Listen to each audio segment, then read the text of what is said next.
കാര്യമാണ്. അതായത് നമ്മൾ എല്ലാവരും ഇന്ന് ഈ സോഷ്യൽ മീഡിയ ഉപയോഗിക്കുന്ന ആളുകളാണ്.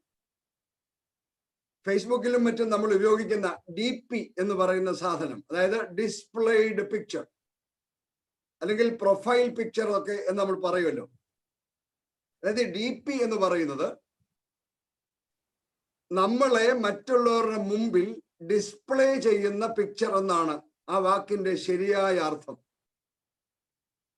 അപ്പൊ നമ്മുടെ എല്ലാം DPയുടെ അർത്ഥം എന്താണെന്ന് ചോദിച്ചാൽ മറ്റുള്ളവരുടെ മുമ്പിൽ നമ്മൾ ഡിസ്പ്ലേ ചെയ്യുന്ന, നമ്മുടെ ഇമേജ് പ്രദർശിപ്പിക്കുന്ന ഒരു മുഖാന്തരമാണ്. അപ്പൊ ഇനി നമ്മുടെ DPകളിലേക്ക് നമുക്ക് നോക്കാം. മിക്ക ആളുകളുടെയും ഇപ്പോഴത്തെ DP ഒന്നുകിൽ തിരുമേനിമാരോടൊപ്പം നിൽക്കുന്ന, ചിരിക്കുന്ന, അവരോട് വർത്തമാനം പറയുന്ന, അവരോടൊപ്പം ഇരുന്ന് ഭക്ഷണം കഴിക്കുന്ന DPയാണ് പലരും ഇട്ടിട്ടുള്ളത്. വേറെ ചിലര് രാഷ്ട്രീയ നേതാക്കന്മാരോടൊപ്പമാണ് നിൽക്കുന്നത്. മറ്റു ചിലര് സെലിബ്രിറ്റികളോടൊപ്പമാണ് നിൽക്കുന്നത്. സ്വന്തം ഭാര്യയുടെ കൂടെയോ മക്കളുടെ കൂടെയോ മാതാപിതാക്കളുടെ കൂടെ നിൽക്കുന്നത് വളരെ ചുരുക്കം ആളുകളെ ഉള്ളൂ. അപ്പൊ ഇതെല്ലാം ലോകത്തിന്റെ മുമ്പിൽ നമ്മളെ ഡിസ്പ്ലേ ചെയ്യാൻ നമ്മൾ ഉപയോഗിക്കുന്ന തന്ത്രങ്ങളാണ്.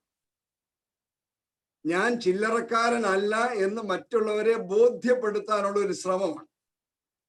ഈ ഏറ്റവും രസകരമായ കാര്യം, പലരും കൂടെ ഇത് മാറ്റിയിടും എന്നുള്ളതാണ്. ചിലരാകട്ടെ ദിവസം അങ്ങ് മാറുകയാണ്. ഓരോ ദിവസവും ഓരോ VIP കൂടെ നിൽക്കുന്ന പടമാണ്. എന്തിനാണ്? ഞാൻ ആരോ ആണ് എന്ന് ലോകത്തെ ബോധ്യപ്പെടുത്താനായി നമ്മൾ ക്രിയേറ്റ് ചെയ്യുന്ന, ഡിസ്പ്ലേ ചെയ്യുന്ന ഇമേജ് ആണ് ഈ സാധനം എന്ന് പറയുന്നത്. എന്നാൽ ഇന്ന് ലോകത്തെ വരിഞ്ഞ് മുറുക്കിക്കൊണ്ടിരിക്കുന്ന കോവിഡ് നാം കെട്ടിപ്പൊക്കിയ എല്ലാ ഇമേജുകളെയും തകർത്തു കളഞ്ഞു. എല്ലാ മുഖങ്ങളെയും മുഖം മൂടികൾക്ക് പിറകിലാക്കി കളഞ്ഞു. ഇപ്പോൾ എല്ലായിടത്തും ഒരേ ഒരു ചോദ്യം മാത്രമേ ഉള്ളൂ: ഇനി എന്താണ്? ഉത്തരം നൽകാൻ ആരുമില്ല എന്നതാണ് സത്യം. ലോക നേതാക്കന്മാരില്ല, രാഷ്ട്രീയ നേതാക്കന്മാരില്ല, ശാസ്ത്രജ്ഞന്മാരില്ല, ആരോഗ്യ വിദഗ്ധന്മാരുമില്ല. വേൾഡ് ഹെൽത്ത് ഓർഗനൈസേഷന്റെ സെക്രട്ടറി ജനറൽ ടെഡ്രോസ് അഥാനോം ഈ കഴിഞ്ഞ ദിവസം ലോകത്തോട് വിളിച്ചു പറഞ്ഞ ഒരു വാചകം ഞാൻ നിങ്ങളുടെ മുമ്പിൽ അവതരിപ്പിക്കുകയാണ്. അദ്ദേഹം പറഞ്ഞ ഒരു കൊച്ചു വാചകം, അത് ആ സിറ്റീസ് വെർബാറ്റിമായി ഞാൻ നിങ്ങളോട് പറയുകയാണ്. I want to be straight with you. There will be no return to the old normal for the foreseeable future. I repeat, there will be no return to the old normal for the foreseeable future. അദ്ദേഹം പറഞ്ഞ വാചകം അതേപടി കടമെടുത്ത് ഞാൻ പറഞ്ഞതാണ്. ഈ അടുത്ത കാലത്തേക്കൊന്നും നമ്മുടെ ഇന്നലകളിലെ സാധാരണ ജീവിതത്തിലേക്കുള്ള ഒരു മടക്കം കാണുന്നില്ല എന്ന് സാരം. അതാണ് ഇന്നത്തെ നമ്മുടെ അവസ്ഥ. ഈ പശ്ചാത്തലത്തിലാണ് ഈ രാത്രി നമ്മൾ ദൈവവചനം ധ്യാനിക്കുന്നത്. ഞാൻ കണ്ട ഒരു പബ്ലിഷിംഗ് കമ്പനിയുടെ ഒരു എംബ്ലത്തെ കുറിച്ച് പറയട്ടെ. A ship in an ocean. A man standing on the ship looking into the skies. And a star. It is written there, by the wind, by the hand, and by the star. അതായത് പ്രക്ഷുബ്ധമായ കടലിൽ ഒരു പായ്ക്കപ്പൽ, അതിന്റെ മുകളിൽ ആകാശത്തേക്ക് നോക്കി നിൽക്കുന്ന ഒരു മനുഷ്യൻ, ആകാശത്തിൽ ഒരു നക്ഷത്രം. യാത്ര ചെയ്യാനുള്ള കടൽ പ്രക്ഷുബ്ധമാണ്. ഇവിടെ പായ്ക്കപ്പൽ ഓടുന്നതിന് കാറ്റ് ആവശ്യമാണ്, ദ വിൻഡ്. കാറ്റിനനുസരിച്ച് കപ്പൽ കൈകൊണ്ട് നിയന്ത്രിച്ചു കൊണ്ടിരിക്കണം, ദി ഹാൻഡ്. കൺമുമ്പിൽ എല്ലായ്പ്പോഴും ഒരു ലക്ഷ്യമുണ്ടായിരിക്കണം, ദി സ്റ്റാർ. കൊറോണ എന്ന വൈറസിന്റെ മുമ്പിൽ പകച്ചു നിൽക്കുന്ന ലോകത്തോട് ഇന്ന് എനിക്ക് പറയാനുള്ള സന്ദേശം ഇത് മാത്രമാണ്. ഈ വിഷയം ധ്യാനിക്കാനായി ഞാൻ തിരഞ്ഞെടുത്തിരിക്കുന്ന വേദഭാഗമാണ് 37-ാം സങ്കീർത്തനം. ദാവീദ് എഴുതിയ ഈ സങ്കീർത്തനത്തിന്റെ ആദ്യ ഭാഗത്ത് 3 പ്രാവശ്യം അദ്ദേഹം ആവർത്തിച്ചിരിക്കുന്ന ഒരു വാക്കാണ് മുഷിയരുത്, മുഷിയരുത്, മുഷിഞ്ഞു പോകരുത് എന്ന. Literal translation of the Hebrew word ഹറ ഈസ് ഫ്രെറ്റ് നോട്ട്, അല്ലെങ്കിൽ ഡോണ്ട് വറി എന്നാണ്. എന്നാൽ നമ്മുടെ മോഡേൺ ഇംഗ്ലീഷിൽ പറഞ്ഞാൽ why are you getting so frustrated എന്നാണ് ആ വാക്കിന്റെ അർത്ഥം. ഈ സങ്കീർത്തനം മുഴുവനായി വായിക്കുമ്പോൾ ദുഷ്ടതയും ദുഷ്പ്രവൃത്തിയും കൊടികുത്തി വാഴുന്ന ഒരു സമൂഹത്തിൽ എങ്ങനെ ജീവിക്കണം എന്നാണ് ദാവീദ് അവിടെ സൂചിപ്പിക്കുന്നത് എന്ന് മനസ്സിലാക്കാം. ഒരു വൈറസ് മൂലം ഭയവും വിറയിലും നിറഞ്ഞിരിക്കുന്ന ഒരു സമൂഹത്തിൽ ജീവിതവും ജീവിത സന്ധാരണ മാർഗങ്ങളും പ്രക്ഷുബ്ധമായ കടൽ പോലെ ആയിരിക്കുന്ന സമകാലീന സമൂഹത്തിൽ ജീവിതം മുന്നോട്ട് നയിക്കുന്നതിന് നമുക്കും ഈ ചിന്തകൾ പ്രയോജകീഭവിക്കും എന്ന് ഞാൻ ആത്മാർത്ഥമായി വിശ്വസിക്കുന്നു. അതുകൊണ്ട് ഒരു ധ്യാനമാണ്, വചന വായനയാണ്, അതിലൂടെ നമ്മളിലേക്ക് നോക്കാനുള്ള ഒരവസരമാണ് ദൈവം നമുക്ക് നൽകുന്നത്. Let me explain the theme of our meditation this evening using the emblem of the publishing company. One, by the wind. We need the Holy Spirit to give us strength to go forward. പ്രക്ഷുബ്ധമായ ഇന്നത്തെ ജീവിത സാഹചര്യത്തിൽ നമുക്ക് മുന്നോട്ട് പോകാൻ ഈ ഭൂമിയിൽ ഇന്ന് ലഭ്യമായ ഏക ഉപാധി ദൈവത്തിന്റെ ആത്മാവ് മാത്രമാണ്, ദ വിൻഡ്. അതിനെ എബ്രായ ഭാഷയിൽ റുവാഹ് എന്നാണ് പറയുന്നത്. സുറിയാനി ഭാഷയിൽ നമ്മൾ റൂഹ എന്നൊക്കെ പറയുന്നു. റുവാഹ് എന്ന വാക്കിന് വിൻഡ്, സ്പിരിറ്റ് എന്നൊക്കെ അർത്ഥമുണ്ട്. ദാവീദ് ഇന്ന് നമ്മോട് പറയുകയാണ്, നമ്മുടെ ജീവിതയാത്ര ഫലകരമാകുന്നതിന് ഏക ഉപാധി ദൈവത്തിൽ ആശ്രയിക്കുക എന്നത് മാത്രമാണ്. 3-ാമത്തെ വാക്യത്തിൽ ദാവീദ് പറയുന്നു, trust in the Lord and do good എന്നാണ്. യഹോവയിൽ ആശ്രയിച്ച് നന്മ ചെയ്യുക. 20-ാം സങ്കീർത്തനത്തിൽ സങ്കീർത്തനക്കാരൻ നമ്മളെ ഓർമ്മിപ്പിക്കുന്നുണ്ട്. വാക്യം 7, ചിലർ രഥങ്ങളിലും ചിലർ കുതിരകളിലും ആശ്രയിക്കുന്നു, ഞങ്ങളോ ഞങ്ങളുടെ ദൈവമായ യഹോവയുടെ നാമത്തെ കീർത്തിക്കും. ഞാനൊന്ന് ചോദിക്കട്ടെ, നമ്മൾ ഈ കോവിഡ് വരുന്നത് വരെ എന്തെല്ലാം കാര്യങ്ങളിലാണ് ആശ്രയിച്ചിരുന്നത്? പണം, പദവി, ഇതിലൊക്കെയാണ് നമ്മളിൽ മിക്ക പേരും ആശ്രയിച്ചിരുന്നത്. പണത്തെയും പദവിയെയും ആശ്രയിച്ച് ജീവിക്കുന്ന ഒരുപാട് ആളുകളെ ഈ സമൂഹത്തിൽ നമുക്ക് കാണാം. എങ്ങനെയും പണം ഉണ്ടാക്കുക എന്നത് മാത്രമാണ് ഈ കൂട്ടരുടെ ചിന്ത. ലോകത്തിലുള്ള ഏത് മനുഷ്യരെ അപേക്ഷിച്ചും ഇക്കാര്യത്തിൽ ഇന്ത്യക്കാർക്കാണ്, പ്രത്യേകിച്ച് മലയാളികൾക്കാണ് അമിത താല്പര്യം എന്നാണ് പറയപ്പെടുന്നത്. US സെൻസസ് ബ്യൂറോയുടെ ഏറ്റവും പുതിയ സ്റ്റാറ്റിസ്റ്റിക്സ് പുറത്തു വന്നിട്ടുണ്ട്. ഞാനത് വായിച്ചപ്പോൾ എനിക്ക് രസകരമായി തോന്നിയത് കൊണ്ട് ഞാൻ നിങ്ങളോട് പറയുകയാണ്. അതിൻ്റെ തലവാചകം തന്നെ ഇങ്ങനെയാണ്, several minority groups in America out earn white people എന്നാണ്. അതായത് വെള്ളക്കാരേക്കാൾ വരുമാനമുണ്ടാക്കുന്നത് അമേരിക്കയിൽ താമസിക്കുന്ന പല മൈനോറിറ്റി ഗ്രൂപ്പുകളാണ് എന്ന് ആ സ്റ്റാറ്റിസ്റ്റിക്സ് പറയുന്നു. അങ്ങനെ തുടരുകയാണ്. Those groups are Pakistani Americans, Lebanese Americans, South African Americans, Sri Lankan Americans. അടുത്ത വാചകം ശ്രദ്ധിക്കണം. And number 1 in that group is Indians. അമേരിക്കയുടെ ഒഫീഷ്യൽ ഡേറ്റയാണ്. അവിടെ എഴുതിയിരിക്കുന്നു, they earn more money than anyone else in America. പണം എങ്ങനെയും സമ്പാദിച്ചു കൂട്ടുക. ഉണ്ടാക്കി വെക്കുക. ജഗതി പറയുന്ന പോലെ സമ്പാദിച്ച് കൂട്ടുക. വൈറസ് തുടങ്ങുന്നത് വരെ നമ്മുടെ എല്ലാവരുടെയും ആശ്രയം ഇതെങ്ങനെയും കുറെ സമ്പാദിച്ച് കൂട്ടുക എന്നുള്ളതായിരുന്നു. പിന്നെ എന്താണ്? ആരോഗ്യം, സാങ്കേതിക വിദ്യ. ഇതിനെയാണ് നമ്മൾ ഒത്തിരി പേര് ആശ്രയിച്ച് ജീവിച്ചത്. ഞാൻ ഓർക്കുകയായിരുന്നു, ഈ കൊറോണ വൈറസിനെ കുറിച്ച് ഞാൻ പഠിച്ചുകൊണ്ടിരിക്കുകയാണ് ഈ നാളുകളിലൊക്കെ. അപ്പൊ ഞാൻ അതിനെക്കുറിച്ച് ഈ അടുത്ത സമയത്ത് വായിച്ചപ്പോ ഈ കൊറോണ വൈറസിന് എന്തോ വലിപ്പമുണ്ട്, എന്തോ ഭാരമുണ്ട് എന്ന് സെർച്ച് ചെയ്തപ്പോൾ കണ്ടത് ഞെട്ടിക്കുന്ന ഒരു വാർത്തയാണ്.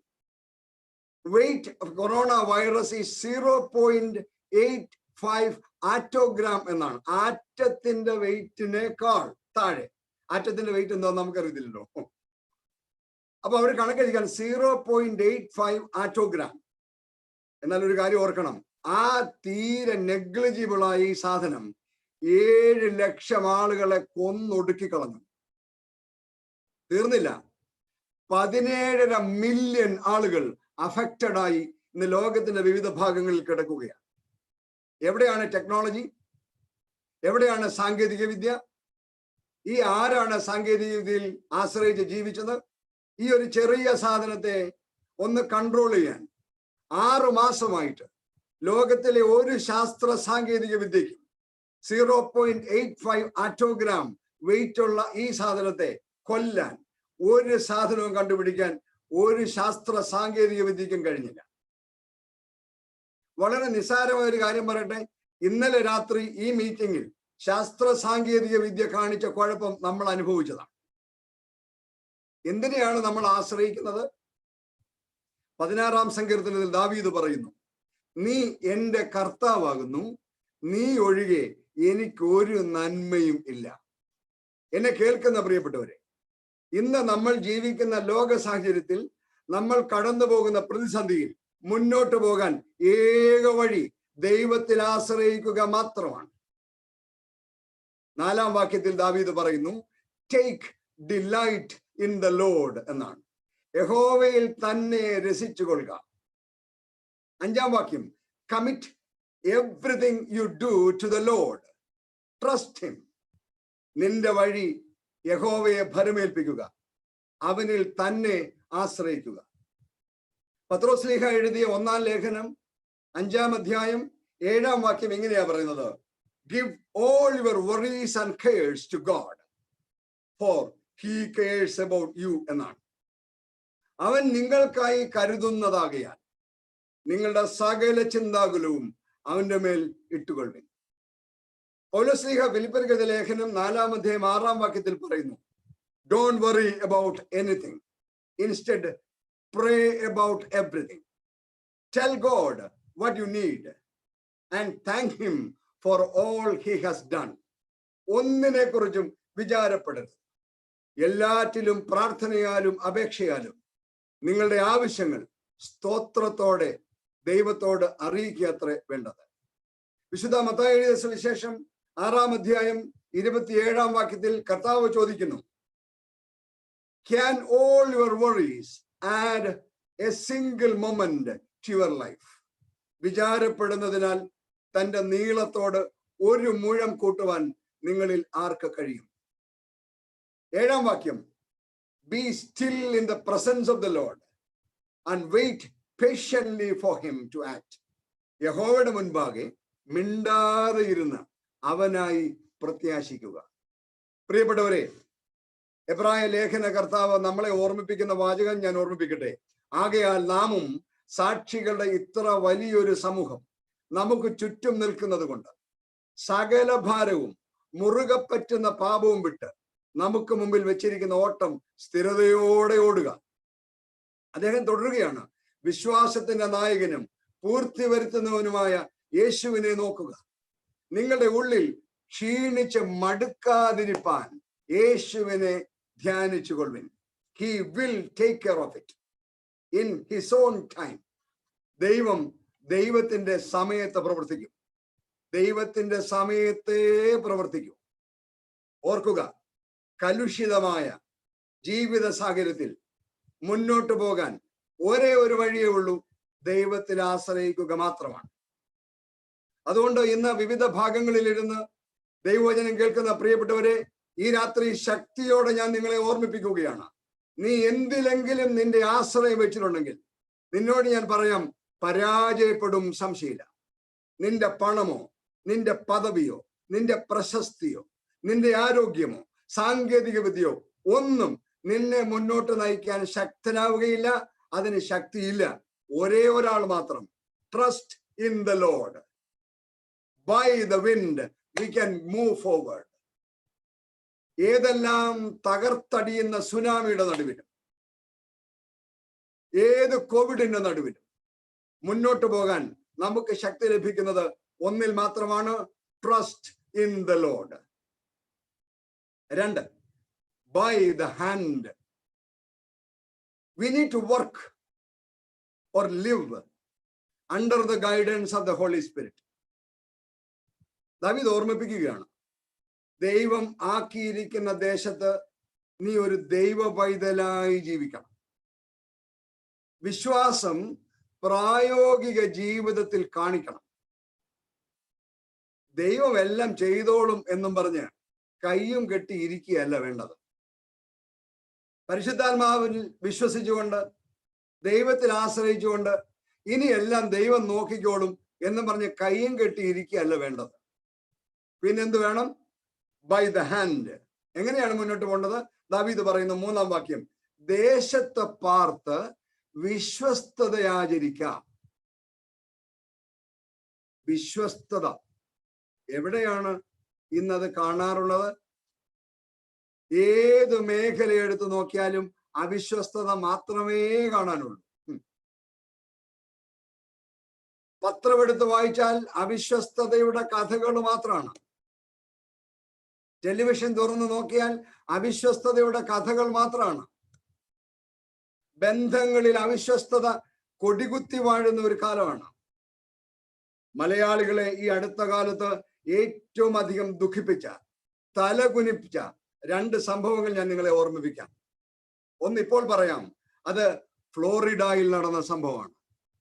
സ്വന്തം ഭാര്യയായ മെറിനെ 17 പ്രാവശ്യം കുത്തിയിട്ട് ദേഷ്യം തീരാഞ്ഞിട്ട് വണ്ടി കയറ്റി ഇറക്കി കൊന്നുകളഞ്ഞു അവളുടെ ഭർത്താവ്. എന്നെ കേൾക്കുന്ന പ്രിയപ്പെട്ടവരെ, നമ്മൾ ജീവിക്കുന്ന സമൂഹത്തിൽ ദൈവമക്കളായി ജീവിക്കണം. എവിടെയാണ് വിശ്വസ്തത? ദേശത്തെ പാർത്ത് വിശ്വസ്തത ആചരിക്കുക. യങ് കപ്പിളാണ്, വലിയ പ്രായമായ ആളുകളൊന്നുമല്ല. 10 വർഷമൊക്കെ ജീവിച്ച് അല്ലെ 20 വർഷമൊക്കെ ജീവിച്ച് ജീവിതത്തിൽ ഒരുപാട് അസ്വസ്ഥതകളുണ്ടായ ആളുകളൊന്നുമല്ല. അവരുടെ വിവാഹ ജീവിതത്തിന്റെ ആദ്യ നാളുകളാണ്. അടുത്ത വാക്യം കൂടെ വായിച്ചിട്ട് ഞാൻ അടുത്ത സംഭവം പറയാം. 8-ാം വാക്യം, stop being angry, turn from your rage, do not lose your temper, it only leads to harm. കോപം കളഞ്ഞ് ക്രോധം ഉപേക്ഷിക്കുക. മുഷിഞ്ഞു പോകരുത്, അത് ദോഷത്തിന് ഹേതുവാവുകയുള്ളൂ. 2-ാമത്തെ സംഭവം ഓർമ്മിപ്പിക്കട്ടെ. ഉത്ര എന്ന തന്റെ ഭാര്യയെ അതിനീചമായി വിഷപ്പാമ്പിനെ കൊണ്ട് കടിപ്പിച്ചു കൊന്ന സൂരജ് എന്ന ചെറുപ്പക്കാരൻ. എന്ത് ക്രൂരതയാണ്, എന്ത് ക്രോധമാണ്. 2 ചെറുപ്പക്കാരെയാണ് ഞാൻ നിങ്ങളുടെ മുമ്പിൽ അവതരിപ്പിച്ചത്. എന്നെ കേൾക്കുന്ന പ്രിയപ്പെട്ടവരെ, മലയാളി എന്ന പേരിൽ ഈ വാർത്തകൾ വായിക്കുമ്പോഴും കാണുമ്പോഴും തലകുനിച്ചു പോകുന്ന ഒരു മനുഷ്യൻ. ഇന്ന് രാത്രി ഞാൻ നിങ്ങളെ ഓർമ്മിപ്പിക്കുകയാണ്, നീ ദേശത്തെ പാർത്ത് വിശ്വസ്തതയാചരിക്കണം. എങ്കിൽ മാത്രമേ നമ്മുടെ ജീവിതം ഫലകരമാകുകയുള്ളൂ. ഇനി ദാവീദ് പറയുന്ന അടുത്ത ആശയത്തിലേക്ക് പോകാം. 26-ാം വാക്യം, the godly always give generous loans to others. അവൻ നിത്യം കൃപാലുവായി വായ്പ കൊടുക്കും എന്നാണ്. നിത്യം കൃപാലുവായി വായ്പ കൊടുക്കുക. 112-ാം സങ്കീർത്തനം പറയുന്നുണ്ടല്ലോ, കൃപ തോന്നി വായ്പ കൊടുക്കണം എന്ന്. വായ്പ കൊടുക്കുക കടം കൊടുക്കുക എന്നുള്ള ഉദ്ദേശമല്ല. You have to be generous. ഒരു ദൈവപൈതൽ ജീവിതത്തിൽ എല്ലായ്പ്പോഴും ശ്രദ്ധിക്കേണ്ട വിഷയം ഇതാണ്. ഇവിടെ ഞാൻ 2 ആളുകളെ പറയാം. ഒന്ന്, 2 എക്സ്ട്രീമിലുള്ള 2 ആളുകളെ പറയാം. വാറൻ ബഫറ്റ്, നമുക്ക് എല്ലാവർക്കും അറിയാവുന്ന ആളാണ്. Buffett foundation. അദ്ദേഹം തന്റെ വരുമാനത്തിന്റെ 75% ചാരിറ്റി വർക്കിന് കൊടുക്കുന്ന ആളാണ്. മില്യൺസ് ഓഫ് ഡോളേഴ്സ് ഓരോ വർഷവും വളരെ കൃപയോടെ വാരി കൊടുക്കുന്ന മനുഷ്യനാണ്. വലിയ കാര്യമൊന്നുമില്ല, നമ്മളൊക്കെ തന്നെ പറഞ്ഞേക്കാം ഇഷ്ടം പോലെ ഉള്ളവനല്ലേ കൊടുത്തോട്ട് എന്ന്. നമ്മൾ ഇഷ്ടം പോലെ കൊടുക്കോ ഇല്ലെന്ന് രണ്ടാമത്തെ വിഷയം. ഞാൻ അംഗീകരിച്ച് അങ്ങ് വിടുകയാണ്. ഇനി അടുത്ത ആളെ ഞാൻ പറയുന്നത് ശ്രദ്ധിക്കുക. അദ്ദേഹത്തിന്റെ പേര് കല്യാണ സുന്ദരം എന്നാണ്. മദ്രാസ് യൂണിവേഴ്സിറ്റിയിലെ ലൈബ്രറിയൻ ആയിരുന്നു. കല്യാണ സുന്ദരത്തെ നിങ്ങൾ ഗൂഗിളിൽ സെർച്ച് ചെയ്താൽ കാണാം. കല്യാണ സുന്ദരം എന്ന് പറഞ്ഞ മനുഷ്യനെ കുറിച്ചാണ് ഞാൻ അദ്ദേഹത്തെ കുറിച്ച് പറയുന്നത്. കേൾക്കുക. മദ്രാസ് യൂണിവേഴ്സിറ്റിയിലെ ലൈബ്രറിയനായി ജോലിക്ക് പ്രവേശിച്ച ആളാണ്. ഏതാണ്ട് 30-ലധികം വർഷം അദ്ദേഹം അതേ സ്ഥാനത്ത് ജോലി ചെയ്തു. ഇനി പറയുന്നത് കേൾക്കുക. അദ്ദേഹം ഈ 30-ലധികം വർഷം അദ്ദേഹത്തിന് ലഭിച്ച ശമ്പളത്തിൽ ഒരു നയാ പൈസ തന്റെ ആഹാരത്തിനോ തന്റെ വസ്ത്രത്തിനോ തന്റെ ചിലവിനോ വേണ്ടി ഉപയോഗിച്ചിട്ടില്ല. ശരിക്കും കേൾക്കണം. 30-ലധികം വർഷം മദ്രാസ് യൂണിവേഴ്സിറ്റി ലൈബ്രറിയൻ ആയിരുന്ന ഒരു മനുഷ്യൻ ഈ കാലഘട്ടം മുഴുവൻ അദ്ദേഹത്തിന് ലഭിച്ച ശമ്പളത്തിൽ ഒരു നയാ പൈസ തന്റെ ആവശ്യത്തിന് വേണ്ടി ഉപയോഗിച്ചിട്ടില്ല. അത് മുഴുവൻ അദ്ദേഹം വാരി വിതറി കൊടുക്കുകയായിരുന്നു. അദ്ദേഹം പിന്നെ എങ്ങനെയാ ജീവിച്ചത്? ഭയങ്കരമാണ്. അദ്ദേഹം തൊട്ടടുത്തുള്ള ഹോട്ടലുകളിൽ മേശ തുടച്ചും പാത്രം കഴുകിയുമാണ് തന്റെ ഉപജീവനം കഴിച്ചത്. ആ ഹോട്ടലിൽ നിന്ന് ഭക്ഷണം കഴിച്ചാണ് ആ മനുഷ്യൻ ജീവിച്ചത്. എന്നെ കേൾക്കുന്ന പ്രിയപ്പെട്ടവരെ, അദ്ദേഹത്തെ കുറിച്ച് ഇനിയും പറയാനുണ്ട്. ദീർഘനാളുകളിലെ തന്റെ ജോലി കഴിഞ്ഞ് അദ്ദേഹം പെൻഷനായി വരുമ്പോൾ അദ്ദേഹത്തിന് 10 ലക്ഷം രൂപ കിട്ടി. ആ 10 ലക്ഷം രൂപയിൽ ഒരു നയാ പൈസ തനിക്ക് വേണ്ടി എടുക്കാതെ മുഴുവൻ ചാരിറ്റിക്ക് വേണ്ടി കൊടുത്തു. ഈ വിവരങ്ങളെല്ലാം മനസ്സിലാക്കിയ ആളുകൾ അദ്ദേഹത്തിന് ഒരു അവാർഡ് കിട്ടി. അതിനെക്കുറിച്ച് നിങ്ങൾ കേട്ട് കാണും. മാൻ ഓഫ് ദ മില്ലേനിയം എന്നായിരുന്നു അവാർഡിന്റെ പേര്. അതിന് അദ്ദേഹത്തിന് കിട്ടിയ തുകയാണ് 30 ലക്ഷം ഇന്ത്യൻ റുപ്പീസ്. ആ 30 ലക്ഷം രൂപയിൽ ഒരു നയാ പൈസ തനിക്ക് വേണ്ടി എടുത്തില്ല കല്യാണ സുന്ദരം. എല്ലാം അദ്ദേഹം സംഭാവന കൊടുത്തു. ഇതെല്ലാം കണ്ടും കേട്ടും നമ്മുടെ രജനീകാന്ത് എന്ന് പറയുന്ന സിനിമാ നടൻ ആ മനുഷ്യനെ തന്റെ പിതാവായി അഡോപ്റ്റ് ചെയ്യുകയാണ്. കല്യാണ സുന്ദരത്തിന്റെ പേരിൽ നടക്കുന്ന ചാരിറ്റി ഓർഗനൈസേഷന്റെ പേര് ദ ബ്രിഡ്ജ് എന്നാണ്. പാലം എന്നാണ് അതിന്റെ പേര്. നീ കൃപ തോന്നി വായ്പ കൊടുക്കുന്ന ആളായിരിക്കണം. ദൈവം തമ്പുരാൻ നിനക്ക് വാരിക്കോരി തന്നപ്പോൾ, ദൈവം തമ്പുരാൻ ഇഷ്ടം പോലെ നിനക്ക് തന്നപ്പോൾ, നീ പണിയാത്ത പട്ടണങ്ങളിൽ പാർക്കാൻ ദൈവം നിനക്ക് പദവി തന്നപ്പോൾ, നീ നട്ടിട്ടില്ലാത്ത തോട്ടങ്ങൾ നിനക്ക് അനുഭവമായി വന്നപ്പോൾ കൃപ തോന്നി വായ്പ കൊടുക്കുന്ന ആളായിരിക്കണം ഒരു ദൈവപൈതൽ. പ്രിയപ്പെട്ടവരെ, സമയം വളരെ വേഗം മുന്നോട്ട് പോകുന്നത് കൊണ്ട് ഞാനും മുന്നോട്ട് പോകട്ടെ. 27-ാം വാക്യത്തിൽ ദാവീദ് പറയുന്നു, turn from evil and do good. ദോഷം വിട്ടൊഴിഞ്ഞ് ഗുണം ചെയ്യുക. പ്രിയപ്പെട്ടവരെ, ഈ രാത്രി ദൈവത്തിന്റെ ആത്മാവ് നിന്നോട് ചോദിക്കുന്ന ഒരു ചോദ്യമുണ്ട്. ഈ പ്രക്ഷുബ്ധമായ ജീവിത സാഗരത്തിൽ കോവിഡ് പോലെയുള്ള പ്രതിസന്ധിയുടെ മുമ്പിൽ നീ ഇരുന്ന് നിലവിളിക്കുമ്പോൾ, മുന്നോട്ട് എങ്ങനെ പോകണമെന്ന് ആലോചിക്കുമ്പോൾ, നിന്നെ ദൈവം തമ്പുരാൻ ഏൽപ്പിച്ച ജീവിതത്തിൽ നിന്നെ കുറിച്ച് ദൈവം ആഗ്രഹിച്ചത് നീ നിറവേറ്റിയിട്ടുണ്ടോ എന്ന് ആത്മശോധന ചെയ്യേണ്ട നാളിലാണ് നാം ജീവിക്കുന്നത്. 3-ാമത്തെ പോയിന്റിലേക്ക് പോവുകയാണ്. By the star. We need to have a definite destination.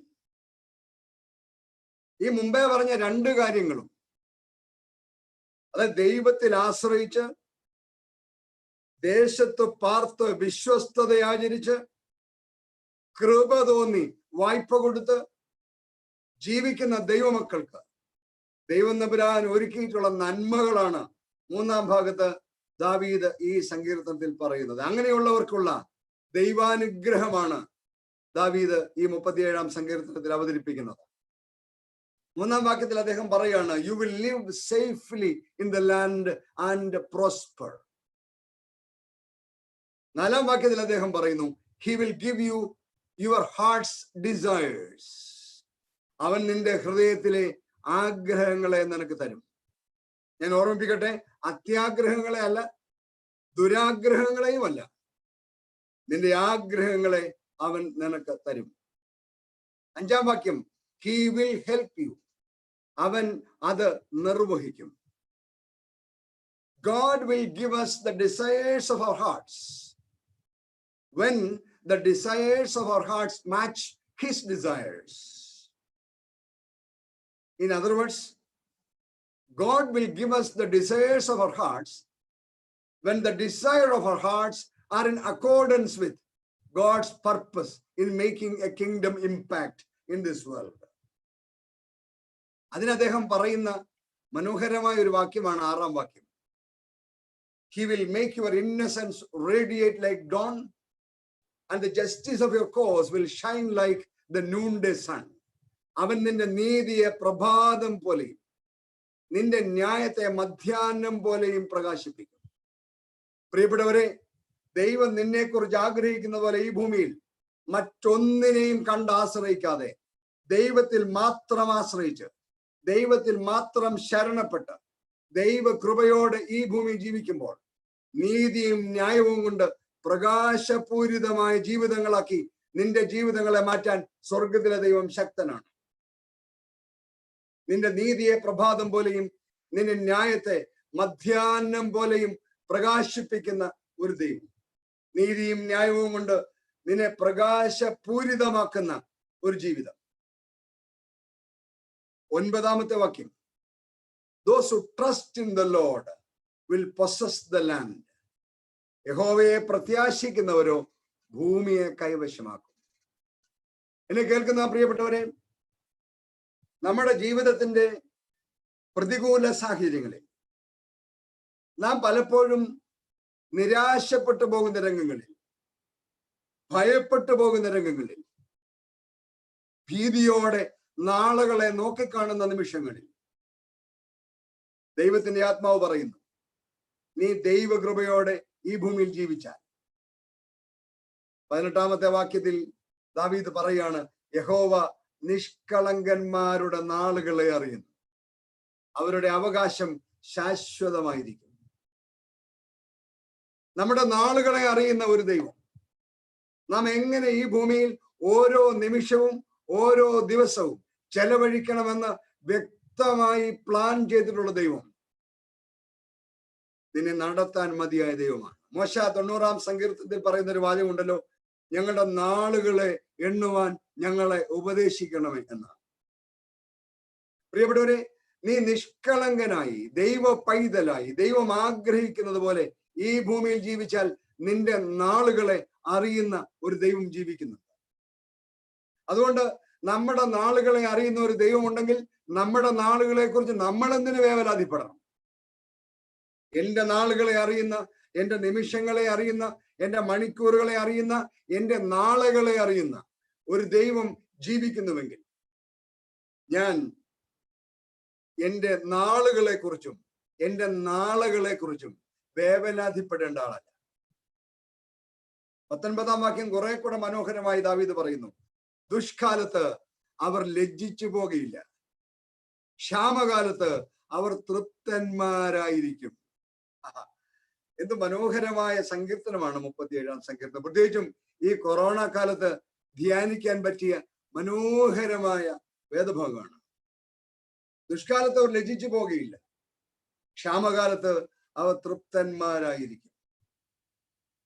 In the end, faith in God always pays out the greatest dividends എന്നാണ്.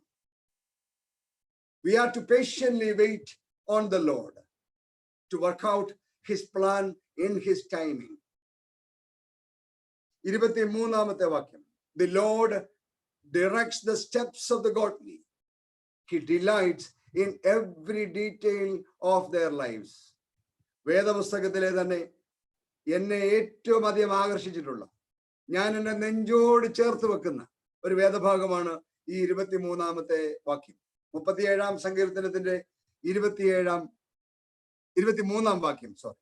ഇത് എന്റെ ജീവിതത്തിന്റെ ഭാഗമായി എന്റെ നെഞ്ചോട് ഞാൻ ചേർത്ത് വെച്ചിട്ടുള്ള വേദപുസ്തകത്തിലെ എനിക്ക് ഏറ്റവും ഇഷ്ടമുള്ള ഒരു വേദഭാഗമാണ്.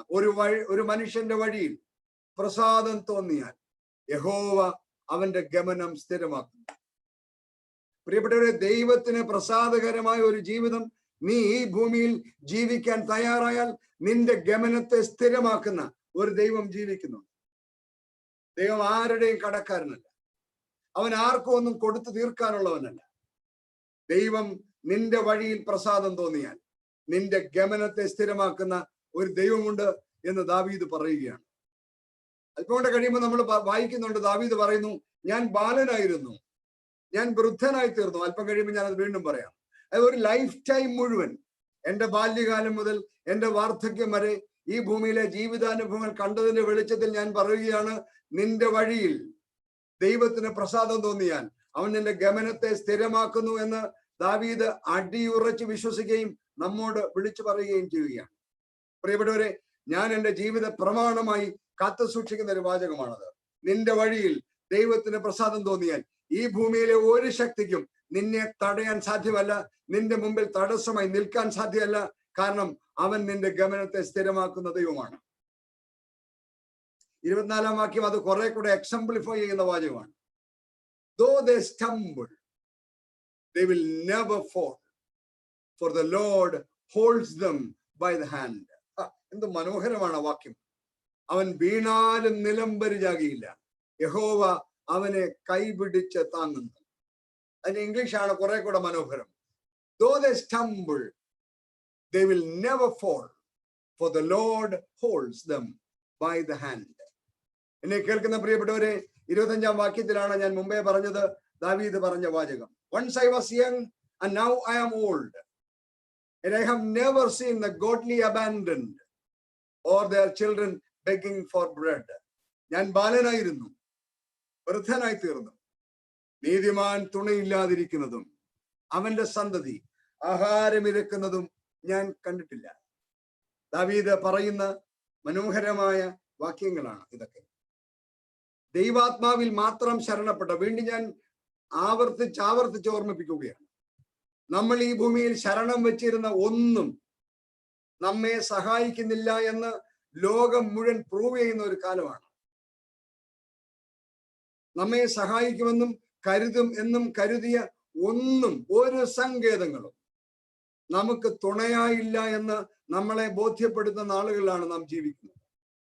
അവിടെ ദൈവത്തിൽ മാത്രം ശരണപ്പെട്ട് ജീവിച്ചാൽ, ട്രസ്റ്റ് ഇൻ ദ ലോർഡ് എന്ന് ദാവീദ് ഉറപ്പിച്ചു പറയുമ്പോൾ, ആ മനുഷ്യൻ എന്തുകൊണ്ടാണ് അങ്ങനെ പറഞ്ഞതെന്ന് ഓർക്കണം. കാരണം അവിടെ പറയുന്ന വാചകം ഭയങ്കരമാണ്. ഞാൻ ബാലനായിരുന്നു, വൃദ്ധനായി തീർന്നു. ജീവിതത്തിൽ ഇതുപോലെ പച്ചയായ ജീവിതാനുഭവങ്ങളോട് കടന്നുപോയ ഒരു മനുഷ്യൻ വേദപുസ്തകത്തിൽ ഉണ്ടോ എന്ന് സംശയമാണ്. കാരണം അദ്ദേഹത്തിന്റെ ഭവനത്തിൽ പോലും വലിയ പരിഗണന കിട്ടിയ ആളല്ല ദാവീദ് എന്ന വേദപുസ്തകം വായിക്കുമ്പോൾ അറിയാം. ഇസ്രായേൽ ഒരു രാജാവിനെ തെരഞ്ഞെടുക്കുവാൻ ഇശ്ശായിയുടെ കുടുംബത്തിൽ അദ്ദേഹത്തിന്റെ ഒരു മകനെ ദൈവം തെരഞ്ഞെടുത്തിരിക്കുന്നു എന്ന് പറഞ്ഞ് ശമൂവേൽ പ്രവാചകനെ ഇശ്ശായിയുടെ അടുത്ത് അയക്കുമ്പോൾ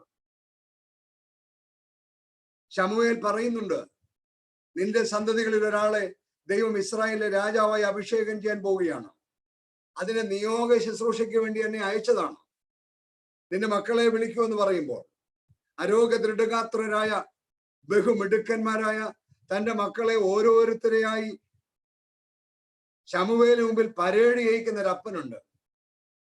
അവരെ ആരെയും ദൈവം തെരഞ്ഞെടുത്തില്ല എന്ന് പറയുമ്പോൾ ശമൂവേൽ ചോദിക്കുന്ന ഒരു ചോദ്യമുണ്ട്, ഇത്രയേ ഉള്ളൂ എന്ന് ചോദിക്കുമ്പോൾ അപ്പൻ പറയുന്ന ഒരു വാചകമുണ്ട്, ഇനി ഒരുത്തനുണ്ട്, പക്ഷേ അവനെ രാജാവാക്കാൻ കൊള്ളുന്നതല്ല, കാരണം അവൻ ആടിനെ നോക്കി നടക്കുന്ന സാധനമാണ്.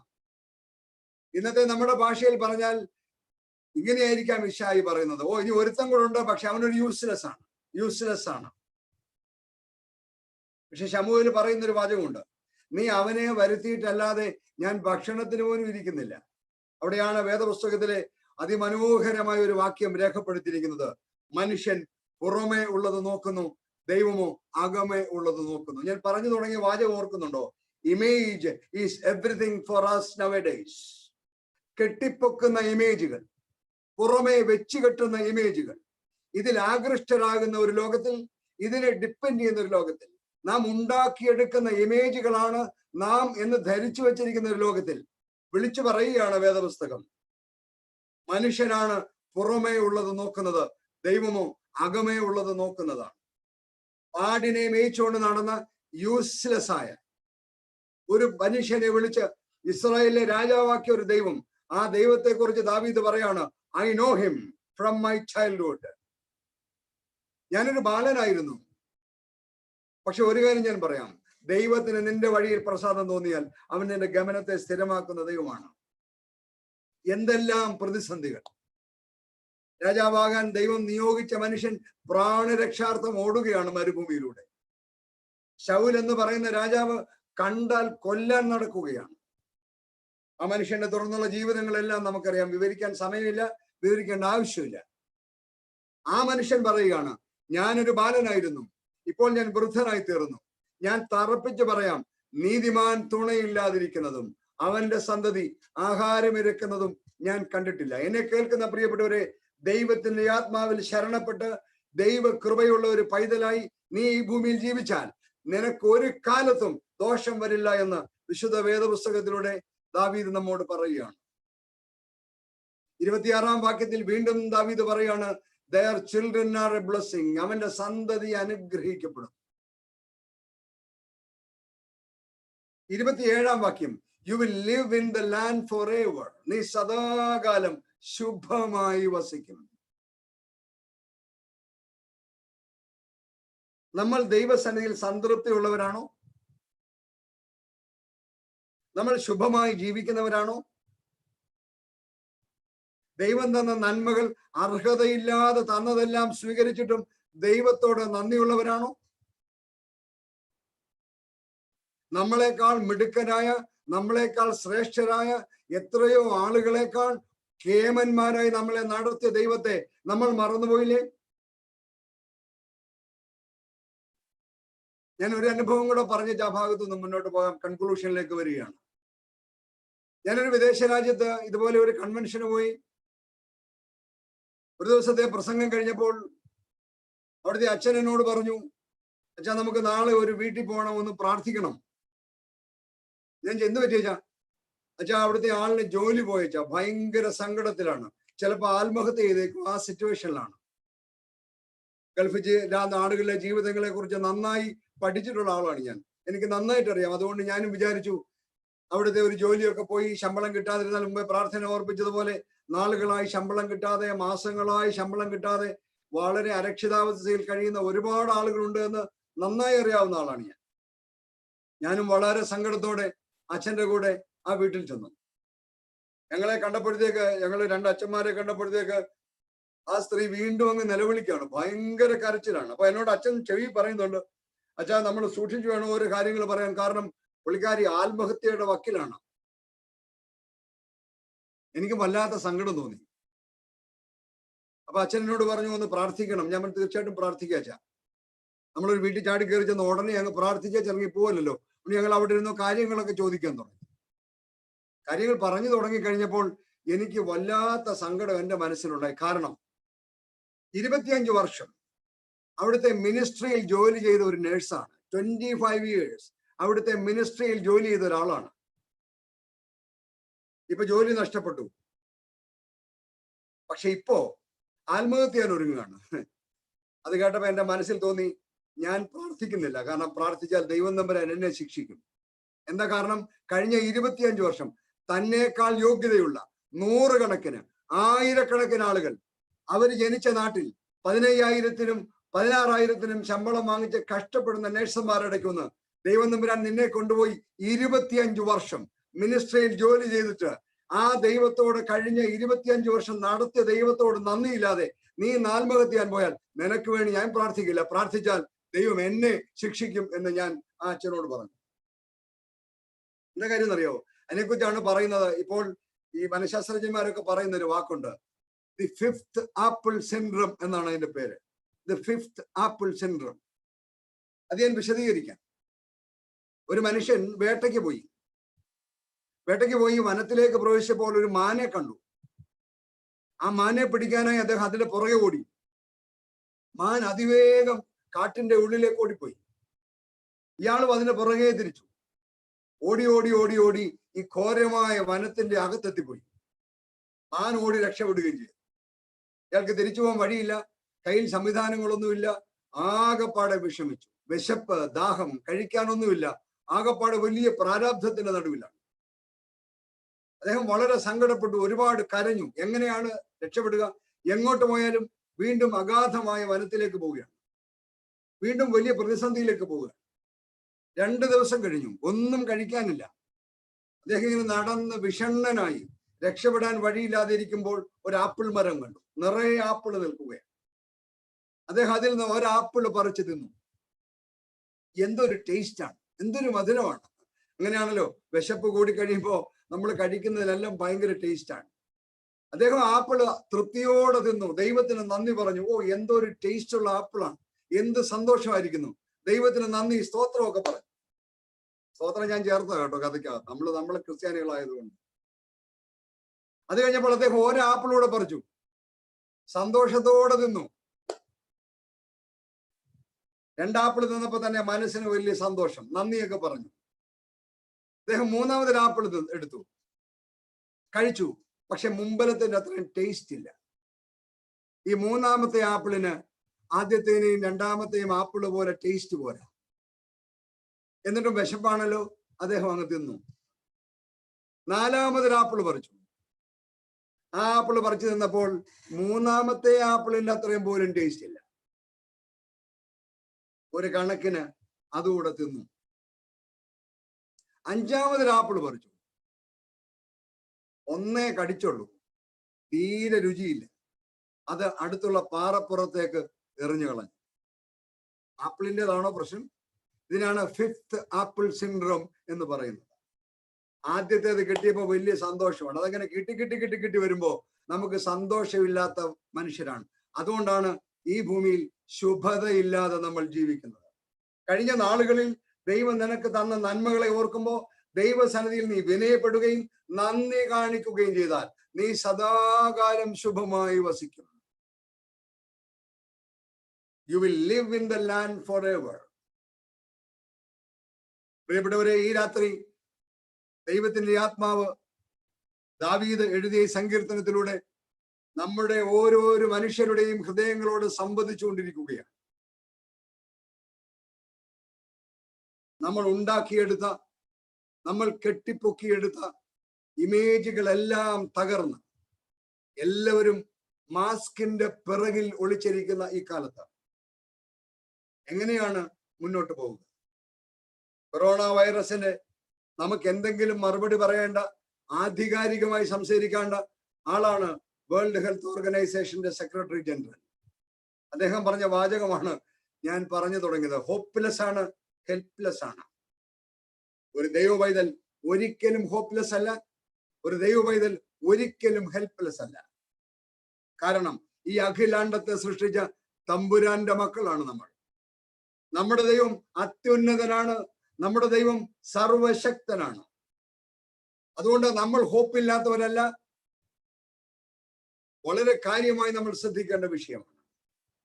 പ്രിയപ്പെട്ടവരെ, ഞാൻ അവസാനമായി ഒരു കാര്യം കൂടെ പറഞ്ഞ് അവസാനിപ്പിക്കാം.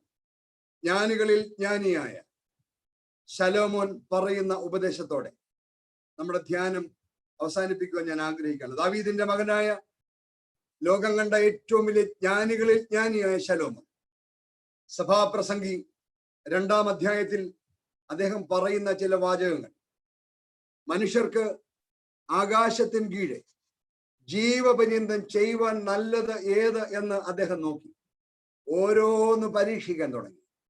ആ ലിസ്റ്റ് വായിച്ചാൽ അതിൽ പലതും നമ്മളിൽ പലരും പരീക്ഷിച്ചിട്ടുള്ളവരും പരീക്ഷിച്ചുകൊണ്ടിരിക്കുന്നവരുമാണ്. ചില കാര്യങ്ങൾ മാത്രം ഞാൻ പറയാം. 3-ാം വാക്യത്തിൽ അദ്ദേഹം പറയുന്നു, മദ്യപാനവും മറ്റു ഭോഷത്തരങ്ങളും ഞാൻ വേണ്ടുവോളം ആസ്വദിച്ചു നോക്കി.